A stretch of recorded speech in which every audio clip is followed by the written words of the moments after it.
Hi guys, Sarah here with Glad Lash.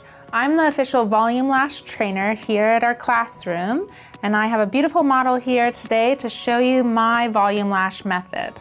Step one, we're gonna get started with a traditional gel patch and tape method. I like doing a traditional gel patch taping prep because I feel like it's more safe and it gives you a lot more movability depending on the different lash shapes, or the client's eye shape. After I get them all taped up, I have the client close their eyes, and then you can see you have a lot of room here just to pick up the edge and then set it down at an angle. And this gets rid of the tape pushing up into the lashes so they lay naturally. Step two. For her, I'm gonna do a tiny lid lift with the same 3M tape. So you actually just anchor the end. You don't tape the middle. Do a tiny gentle lift, keeping the eye closed, and then anchor it down on the top. Before we get started, I'm gonna give the lashes a little wash. I like to use 2 wands at once. Little dip in the primer. One underneath, one on top. And just use them to work together to cleanse those lashes. All done. I usually let the lashes dry naturally because I like them to be a little bit moist for application. Give them a little brush. Today I'm going to be using our Volume Plus glue from our Russian volume line in the purple cap. I love this glue. It lasts a good month or so for some of my clients. I like to work with as little glue as possible, so we're going to start with just a small dome on the jade stone.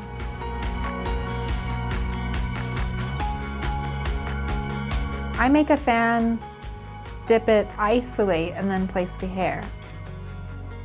My preference is to stay with 4D fans, 3D, 4D, 5D. Anything above that, you really get into mega volume and you want to be careful to protect your client's lashes. For glue application, you want to be really conservative. I wouldn't use a ring for volume lashes because it's really about just touching the top of the dome. It's really subtle. Don't want to go in too deep. You're going to end up cleaning glue off your tweezers and really is no fun. So just try to be conservative with the glue. It's getting fluffy. Also, placing the glue, you have a couple of options, but for the most secure bond, I do a little wrapping. So I touch the glue to the bottom of the hair, touch the glue to the side of the natural hair, and then set it on top as you would a classic lash. Got a good little 6D on that one. That's a really beautiful one. So now that we've placed a few fans, I'd like to grab this spoolie and do a little brush through. If you haven't heard, you should only be using silicone brushes for your volume lashes. The traditional spoolie hairs is okay for the classic, but can really tear at the volume lashes. So make sure to get your silicone spoolies. All right, let's do the next pass through.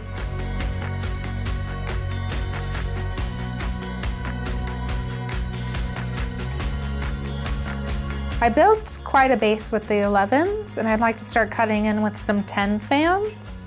If you're new to making volume fans, I really recommend practicing on an 11 or a 12 and then working smaller. It's harder to make shorter volume fans. So with the 11 and 12, when you're first learning, it really exaggerates your movement and makes you a lot more precise and effective.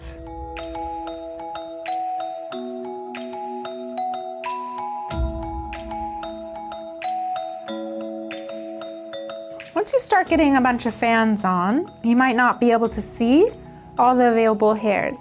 So what I love about the tape that's in our volume kit is it can be used for many things. I use it for taping, I use it for lift, and I use it for a little bit of lash separation. For this method, you want to make sure that you dole the tape down on your hand. You're going to place it on the back of your hand and take it off 2 or 3 times. Dull it down pretty significantly, especially if it's a hot day or if your client's running warm. to 2.5 inches. We're gonna tear it in half. Come from underneath the extensions. You adhere the very tips of the extensions, so very, very tips to that tip of the strip of tape. Then pull it straight up. Without letting the client's eyes come open, you're gonna anchor both sides of the tape. Then, all the lashes are revealed that are ready for extensions.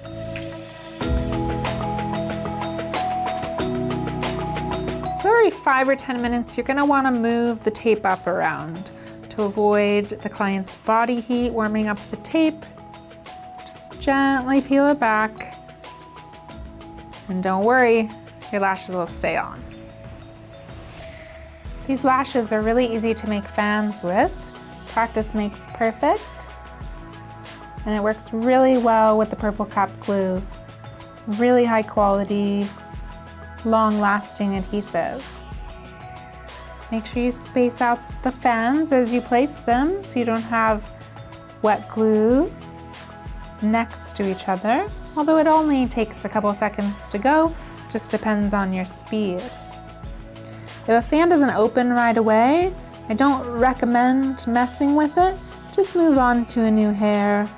This will help you with your autopilot process. I do love these doe foot tweezers. They're good for classic and volume. And if you're doing a hybrid set, you don't have to change tools. Don't be afraid to be rough, especially when you're brushing. It'll tell you what's attached and what's not, so that your client doesn't walk out with a loose lash. Now that we got the basic technique down, I want to show you something really cool. It's our new forehead lash station by Glad Lash. What's great about this lash station is you can have all your lashes here, glue right at this station without disrupting your client's makeup or skin. Just like taking time to brush through the lashes every once in a while, you might want to grab a mirror and check out what's going on. Glad Lash just got this new jumbo mirror that I love.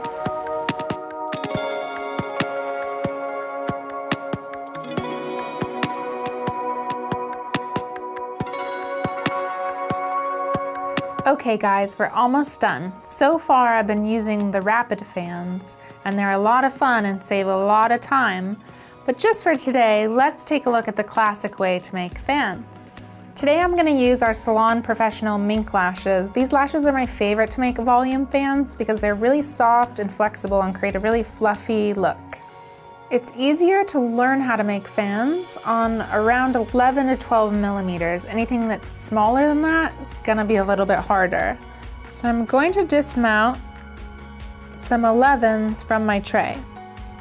So I'm making a classic fan. Using the back of the tweezer, you want to slice in and separate out as many lashes as you're going to make. So over time you get better at isolating the exact amount of hairs. Generally I pick up 4. You'll find an autopilot that works well for you.